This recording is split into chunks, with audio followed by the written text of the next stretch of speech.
বাংলাদেশের উত্তর পূর্বাঞ্চলে সিলেট বিভাগের অন্তর্গত একটি ঐতিহ্যবাহী জেলা হল হবিগঞ্জ।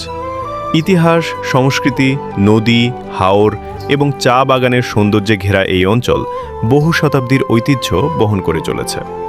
প্রাচীনকাল থেকেই হবিগঞ্জ ছিল বাংলার গুরুত্বপূর্ণ জনপদগুলোর একটি।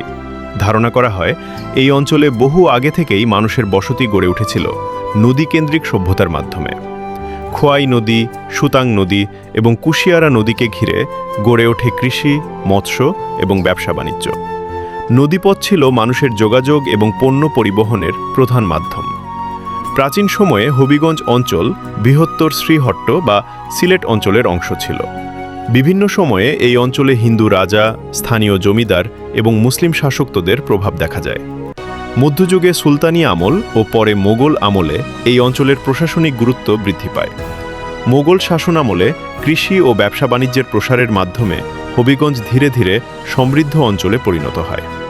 মোগলরা এখানে ভূমি প্রশাসন, কর ব্যবস্থা এবং যোগাযোগ ব্যবস্থার উন্নয়ন ঘটায়। সেই সময় নদীপথে নৌকার মাধ্যমে বিভিন্ন অঞ্চলের সঙ্গে ব্যবসায়িক যোগাযোগ স্থাপিত হয়।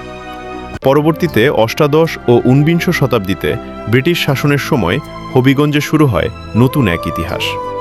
ব্রিটিশরা এই অঞ্চলের পাহাড়ি উর্বর ভূমি ও অনুকূল আবহাওয়া দেখে এখানে গড়ে তোলে বিশাল চা বাগান। ধীরে ধীরে হবিগঞ্জ বাংলাদেশের অন্যতম গুরুত্বপূর্ণ চা উৎপাদনকারী অঞ্চলে পরিণত হয়। চা শিল্পের বিকাশের জন্য ভারতের বিভিন্ন অঞ্চল থেকে হাজার হাজার শ্রমিক আনা হয়। তাদের কঠোর পরিশ্রমের মাধ্যমে গড়ে ওঠে অসংখ্য চা বাগান, যা আজও হবিগঞ্জের অর্থনীতির অন্যতম প্রধান শক্তি।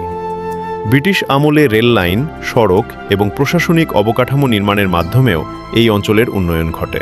হবিগঞ্জ শুধু অর্থনীতিতেই নয়, সংস্কৃতি ও ঐতিহ্যেও সমৃদ্ধ।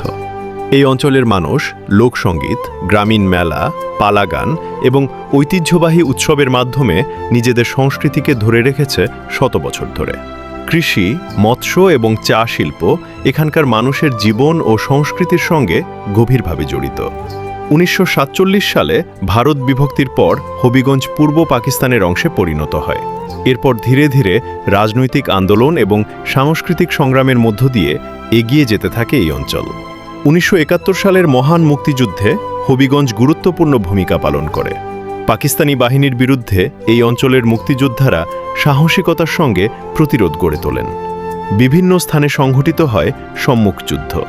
অসংখ্য মানুষ শহীদ হন দেশের স্বাধীনতার জন্য। মুক্তিযুদ্ধের সময় হবিগঞ্জের সাধারণ মানুষ মুক্তিযোদ্ধাদের আশ্রয়, খাদ্য এবং সহযোগিতা প্রদান করেছিলেন। স্বাধীনতার পর হবিগঞ্জ নতুনভাবে উন্নয়নের পথে যাত্রা শুরু করে। কৃষি, শিক্ষা, শিল্প, বিদ্যুৎ, যোগাযোগ এবং ব্যবসা বাণিজ্যে আসে ব্যাপক পরিবর্তন। আধুনিক শিক্ষা প্রতিষ্ঠান, সড়ক যোগাযোগ, শিল্প কারখানা এবং নগরায়নের মাধ্যমে আজকের হবিগঞ্জ একটি গুরুত্বপূর্ণ অর্থনৈতিক অঞ্চলে পরিণত হয়েছে। বর্তমানে হবিগঞ্জ তার চা শিল্প, প্রাকৃতিক সৌন্দর্য, নদী, হাওর এবং ঐতিহাসিক ঐতিহ্যের জন্য সারা দেশে পরিচিত।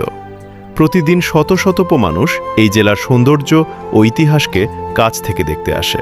শত বছরের ইতিহাস, মানুষের সংগ্রাম, সংস্কৃতি এবং ঐতিহ্য বুকে ধারণ করে আজও দাঁড়িয়ে আছে Habiganj.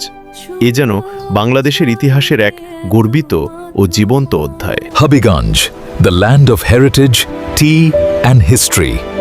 Voice of Desh. Thanks for watching.